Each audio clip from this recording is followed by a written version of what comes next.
Hello tout le monde, c'est Alex, j'espère que vous allez bien, bienvenue dans cette vidéo. Aujourd'hui on va voir 7 méthodes que vous allez pouvoir appliquer dès maintenant pour réduire le temps de rendu sur Blender quand vous utilisez Cycles.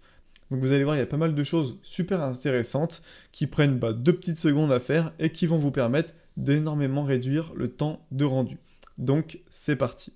Donc la première méthode, ça va être de réduire les rebonds de lumière. Donc qu'est-ce que c'est? Je vous ai fait un petit schéma juste ici, en fait c'est très simple. Vous avez une source lumineuse qui émet de la lumière. Cette lumière va rebondir sur la surface et donc réfléchir sur une autre, qui celle-ci va faire la même chose, etc., etc. Donc ça va créer du coup plusieurs rebonds de lumière comme vous pouvez le voir ici. Et sur Blender, ce qui est bien, c'est qu'on peut choisir justement combien on veut en calculer. Donc ça, c'est quelque chose qui demande énormément de ressources à votre ordinateur. Donc si vous réduisez ce paramètre, vous réduisez également votre temps de rendu. Donc pour faire ça, vous avez juste à aller dans ce menu juste ici et vous avez un onglet qui s'appelle Light Paths et vous prenez dans Max Bounces, vous avez Total ici, donc de base il est sur 12, donc nous, ce paramètre, on va venir le réduire. Alors on peut penser qu'on perd en qualité si on fait ça, mais c'est pas le cas, en fait ça va dépendre de plein de choses, de votre scène, etc. Mais en général, je pense qu'on peut au moins le diviser par deux sans que ça change quelque chose à votre image. Donc ensuite, ici vous avez accès aux paramètres de chaque shader en particulier si vous voulez les modifier. Donc pour vous donner un exemple, ça c'est une image que j'ai rendue avec le paramètre sur 8, ce qui est déjà beaucoup, je pense qu'on peut encore le réduire sans que ça change grand chose. Et ici, c'est une image que j'ai rendue avec cette fois-ci le paramètre sur 12. Et on peut voir que on ne voit absolument pas la différence. La seule différence qu'on peut voir, c'est en haut à droite, dans l'ombre ici. En switchant entre les deux, c'est à peine plus clair, mais c'est quelque chose qui est à peine visible. Au niveau des performances, du coup, on est à 4 minutes 34 de rendu pour quand on calcule moins de rebonds de lumière, et à 5 minutes 11, donc là on a une amélioration de 11,9%, sachant que je pense qu'on aurait pu mettre bien plus bas, à la place de 8 ici, je pense qu'on aurait pu mettre 4 sans souci, et on aurait eu du coup une amélioration encore plus grande.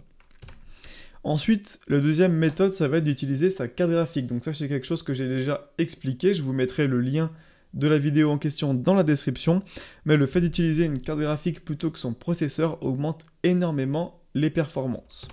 Donc à gauche, c'est une image que j'ai rendue avec ma carte graphique, donc elle a mis 2 minutes et 2 secondes, et à droite, c'est la même image avec les mêmes paramètres que j'ai rendus avec mon processeur, donc mon CPU, qui a mis 10 minutes 55 secondes. Donc la différence est énorme, donc là on a une amélioration de 81,4%.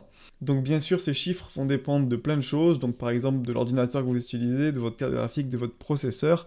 Les chiffres peuvent varier, le taux d'amélioration n'est pas forcément de 81,4, ça c'est uniquement sur ma machine, mais n'empêche que utiliser sa carte graphique augmente énormément les performances. La troisième technique, ça va être de modifier la taille des tiles. Donc les tiles, c'est des espèces de carrés en fait qui se forment quand vous faites le rendu. Donc je vais revenir sur la slide 1 pour vous montrer. Ici, sur la slide 1, vous pouvez voir que ça fait un petit carré ici. J'ai fait exprès de prendre une capture d'écran en plein rendu. Et en fait, Blender, quand il fait un rendu, il fait le rendu en fait carré par carré. Et il va faire plein de petits carrés comme ça.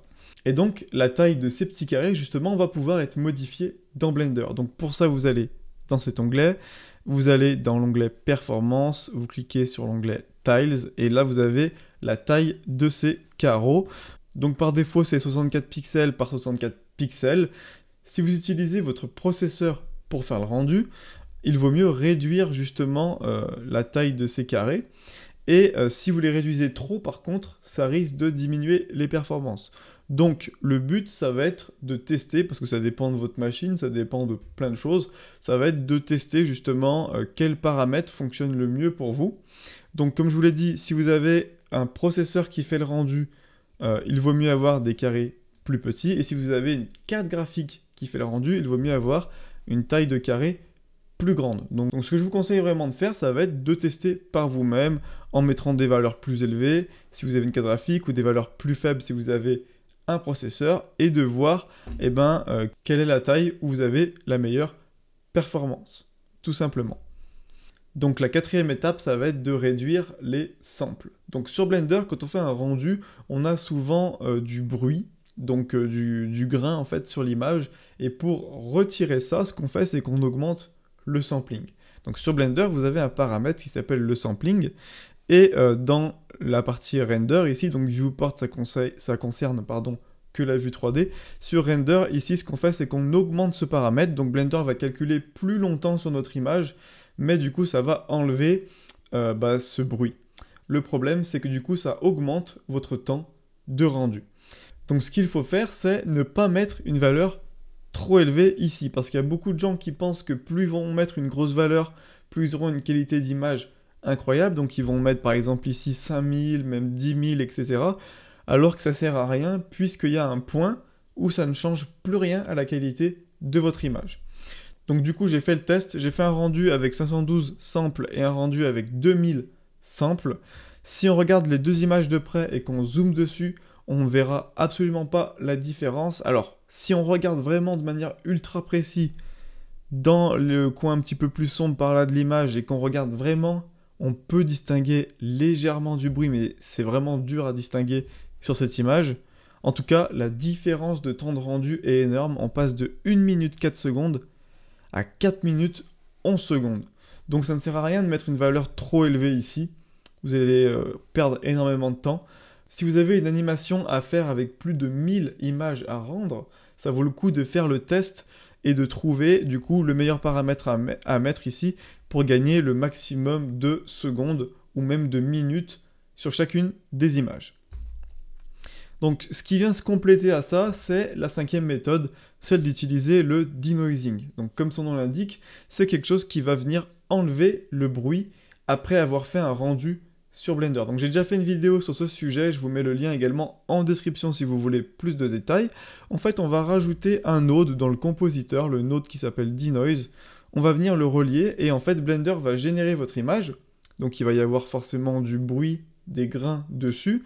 Et ça va passer une sorte de filtre, alors je sais pas si on peut vraiment appeler ça un filtre, et ça va enlever ce grain, tout simplement. Donc voici une image, à gauche on peut voir que on voit le grain justement, tous les petits points, etc. À droite j'ai activé le denoising, on peut voir que ça a lissé, et du coup on n'a plus du tout ce grain. Donc ce qui est génial avec ça, c'est qu'on va du coup pouvoir mettre des samples beaucoup plus faibles, on va pouvoir en mettre beaucoup moins, et activer le denoising, et donc augmenter énormément sa vitesse de rendu en faisant ça. Alors ça peut causer quelques petits soucis, des fois on a l'impression que ça lisse peut-être un petit peu trop, etc. Donc ça va dépendre de vos scènes, il ne faut pas non plus mettre des samples trop basses, mais moi en tout cas je m'en sers très souvent pour faire des rendus, ça augmente vraiment la vitesse.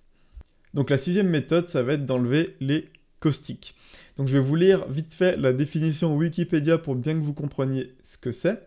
Donc en fait, c'est l'enveloppe des rayons lumineux subissant une réflexion ou une réfraction sur une surface ou une courbe. Donc en gros ici, je vous ai mis une image qui illustre bien ça.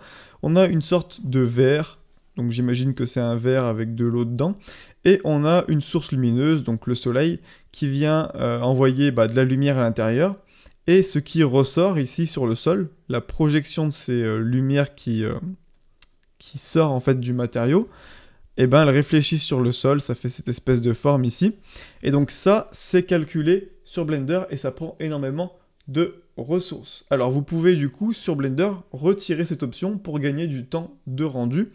Donc pour ça, il suffit d'aller dans l'onglet Light Path juste ici, vous avez Caustics en bas, et vous désactivez les deux petites cases qui sont juste ici. Alors du coup, vous allez perdre cet effet sur Blender, mais si jamais ce n'est pas important pour vous, si jamais c'est une scène où vous mettez pas forcément en avant ce type d'effet-là, vous pouvez tout simplement y désactiver. La sixième méthode, ça va être d'utiliser un autre système d'exploitation. Alors ça, j'en ai déjà parlé aussi dans ma vidéo sur quel config PC acheter pour Blender, je vous mettrai également le lien en description. Alors moi j'utilise personnellement Windows comme système d'exploitation, mais sachez que si vous utilisez Linux, vous aurez des performances en plus au niveau du rendu, au niveau du chargement des scènes, au niveau des simulations, des FPS que vous allez avoir dans votre animation sur Blender. Donc il y a une super vidéo de CG Cookie sur Linux avec Blender, je vous mettrai également le lien en description. Moi personnellement, je ne me suis pas embêté à installer Linux en plus sur ma machine, je reste sur Windows, mais si jamais vous cherchez vraiment la performance, ça peut être une option.